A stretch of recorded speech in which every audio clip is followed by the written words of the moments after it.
Hello everyone, welcome to Capstone channel.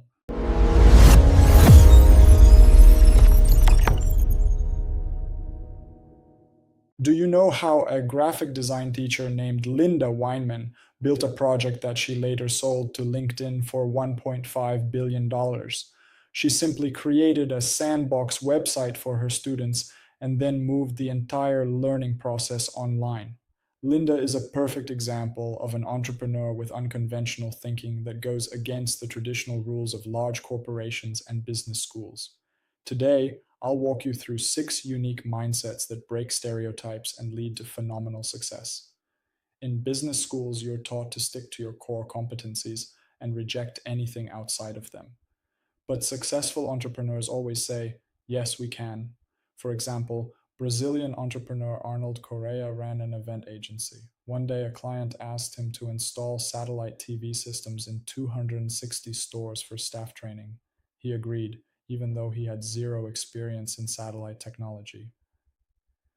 Later, he agreed to install screens directly in retail spaces for advertising other brands, completely reinventing his business multiple times based on client needs. Large companies are obsessed with their products. They change the color of detergent or release a new soda flavor and call it innovation. Real entrepreneurs focus on solving real problems. Jonathan Thorne noticed that standard surgical tweezers stick to human tissue during operations. He developed a new tool using a silver-nickel alloy. Then he realized the problem was even more critical for neurosurgeons, focused on that niche, and built a highly successful business. Corporations chase massive markets. But Phil Knight and Bill Bowerman, the founders of Nike, started with a very narrow niche. They focused on elite long-distance runners who needed shoes with proper cushioning and protection for running on rough roads. Only after dominating that niche did they expand into tennis, basketball, and eventually become a global leader. Instead of spending years calculating ROI, just get paid upfront. Elon Musk and the Tesla team raised $10 million in cash by selling 100 pre-orders of the Roadster at $100,000 each. They received that money before building a single car. Later, the same approach brought in around $500 million in pre-orders for the Model 3. You don't need to own all the assets to start a business.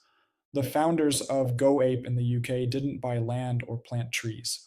Instead, they partnered with the Forestry Commission, which provided land and infrastructure for free, while benefiting from increased visitor traffic. In large companies, every new idea goes through legal approval to ensure compliance. Entrepreneurs and permission don't really mix.